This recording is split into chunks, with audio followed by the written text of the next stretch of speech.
Salut tout le monde, alors on se retrouve pour la petite vidéo de mon PC gamer secondaire et serveur à la fois. Je l'avais présenté sur ma vidéo setup de la dernière fois qui était là-bas. Alors le PC est débranché parce que j'ai fait une petite modification au niveau du ventirad.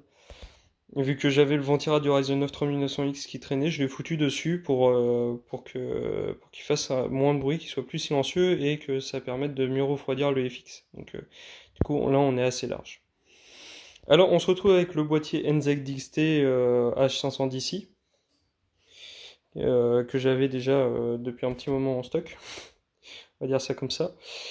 Alors du coup la carte mère c'est une ASRock, je me souviens plus du tout la référence exacte, mais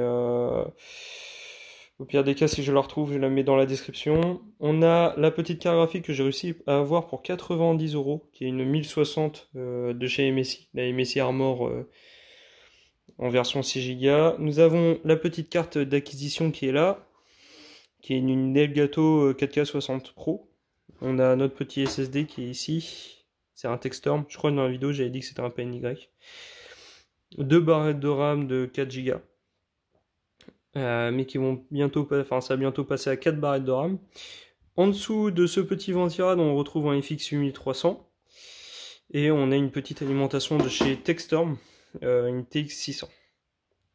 Donc du coup, voici la bête. On va remettre d'ailleurs sa vitre pour que vous puissiez voir. J'ai changé en même temps les barrettes de RAM parce qu'à la base j'en avais deux autres mais ils ont lâché. Donc du coup, hop, on va remettre la vitre. Tac, tac. Et voilà. On va mettre ce petit système. Hop. Du coup, voici la bête. Je vais le mettre debout aussi. Hop, attendez, parce qu'à une main, c'est pas pratique. Aïe, la table basse a eu mal. Alors, debout, le voici. Alors, de face, bah, c'est assez sobre, hein, c'est le design de chez NZXT. C'est plutôt assez simple. Du coup, voici le petit PC en l'arrière. Il est vraiment assez contenu. Donc, le processeur qui est dedans, comme je vous l'ai dit, c'est un FX L8300. Alors, vous pouvez en avoir pour 50 € neuf, normalement. Je crois que je l'avais eu à 60 € moi neuf. Je sais plus c'était chez qui que je l'avais acheté. Je l'envoie sur Amazon 51 €. Après, si vous le prenez sur le Bon Coin, généralement vous pouvez trouver des packs ou même sur eBay avec carrément la carte mère qui va avec, la RAM et le refroidissement. Donc bon là ils sont un peu chers, hein. Moi je sais que le pack au total, je crois que j'en avais dû en avoir pour parce que le processeur je l'avais déjà, sauf que j'ai eu une carte mère qui m'a lâché. Et du coup, j'ai racheté une autre carte mère, mais la carte mère que j'ai racheté, il y avait un bundle avec un FX plus de la RAM. Du coup, je me retrouve avec deux FX chez moi et de la RAM aussi en RAB. Et du coup, j'en avais eu pour vraiment pas trop cher, bah, dans les alentours de 60 € du coup. Voilà, comme vous pouvez le voir, kit carte mère. Bon, là, il n'y a pas la RAM, enfin, quoique. Oui, il y a la RAM. Comme vous pouvez le voir, ça coûte pas vraiment cher. Et ça fait amplement le café pour un serveur ou un PC de jeu secondaire, hein. Alors du coup, après on se retrouve avec 8 Go de RAM. Bah, si vous l'avez avec le bundle, vous pouvez amortir vraiment le coup.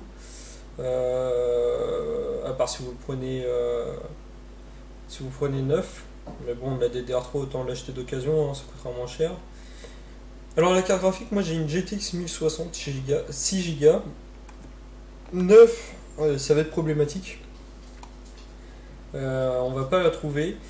Après, par contre, vous pouvez toujours trouver des GTX 1660, mais bon, vous allez la payer super cher par rapport aux perfs qu'elle donne. Donc je vous conseille vraiment de vous orienter plus sur le marché de l'occasion.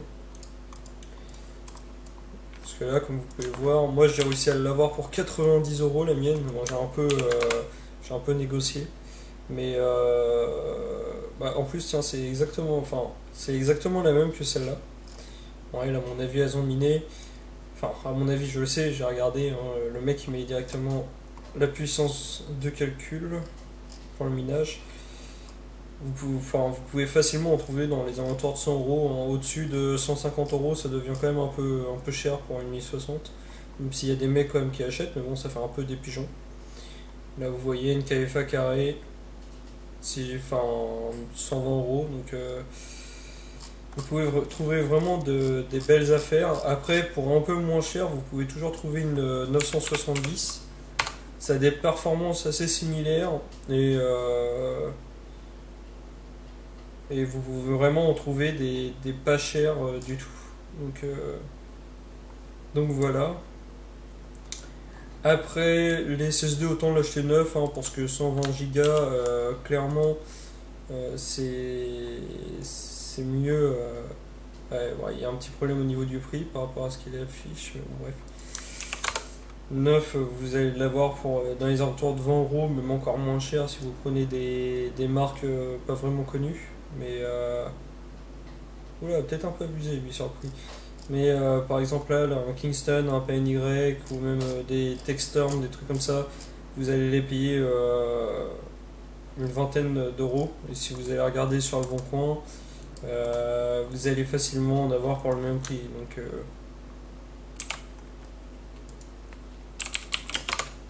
tac. Voilà. 20 €, donc autant acheter quelque chose de neuf, vous avez de la garantie, donc c'est 1000 fois mieux. Ensuite, bon, le disque dur, c'est pareil, hein, c'est mieux de le prendre neuf, c'est plus arrangeant. Hop là. L'alimentation, alors moi j'ai une Textorm TX 650 watts, c'est dans les alentours de 60 €, pareil. On va regarder sur Amazon, hein, mais c'est une semi-modulaire en plus. Bon. Après, il faut les avoir en réduc, comme par exemple là, il y a une RM 650 pour 65 €. Franchement, c'est pas trop mal. Après, si vous voulez prendre moins cher, vous avez toujours Aerocool 80 plus bronze. C'est quand même ça va. Mais ça coûte pas vraiment très cher. Le boîtier, c'est pareil, pour 50 €, vous pouvez trouver des boîtiers. Là, actuellement, c'est encore un peu les soldes.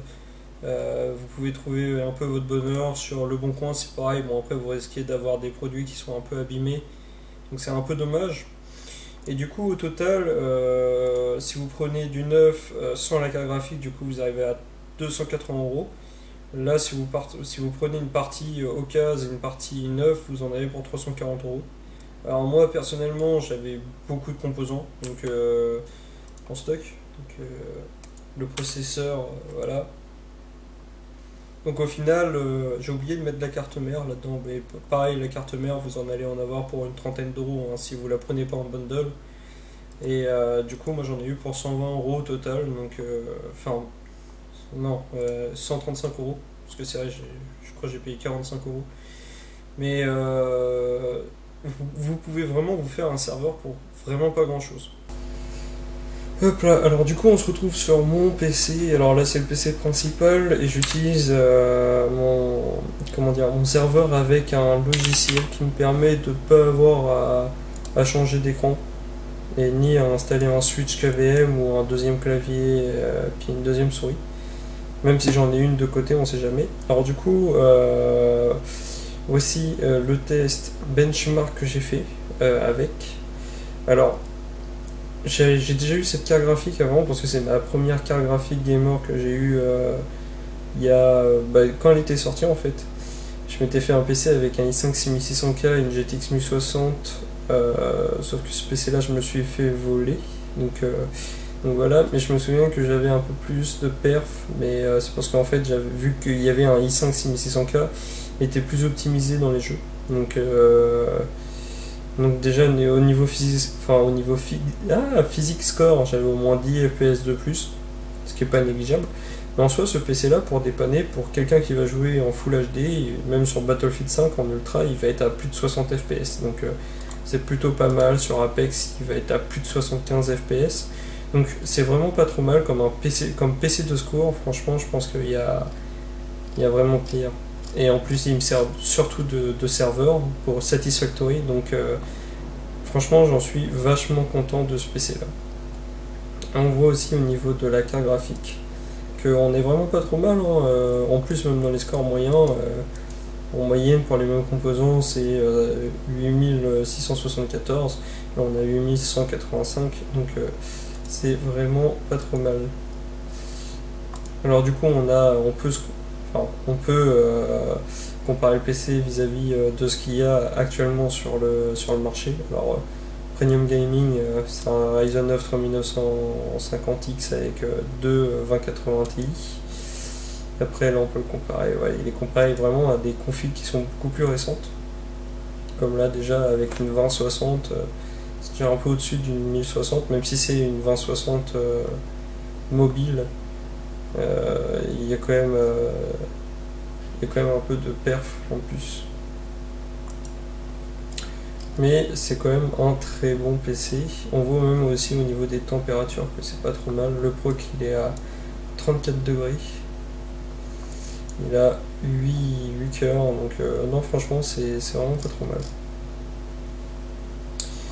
Sur ce, j'espère que la vidéo vous aura plu. N'hésitez pas à vous abonner, à liker cette vidéo et à mettre en commentaire ce que vous avez comme config, c'est très intéressant.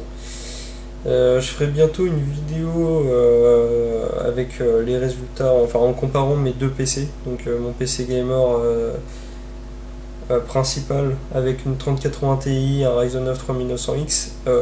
Alors il y a beaucoup plus récent comme composant, hein. Puis il y a meilleur aussi, hein. Il y a la 3090 Ti, si on va dans le démesuré, on va avoir aussi des Ryzen 9 3900, enfin des Ryzen 9 de 5ème génération, donc franchement il y a beaucoup mieux, mais c'est déjà pas trop mal.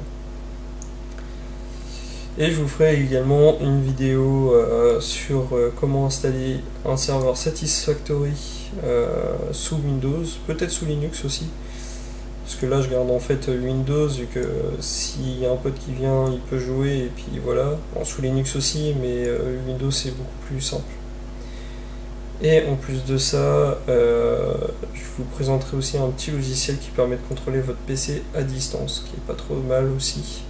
Et que du coup, vous n'avez plus besoin d'un clavier ni d'une souris, il suffit juste de le brancher en Ethernet et puis c'est bon. Allez, les amis, je vous dis ciao et à la prochaine.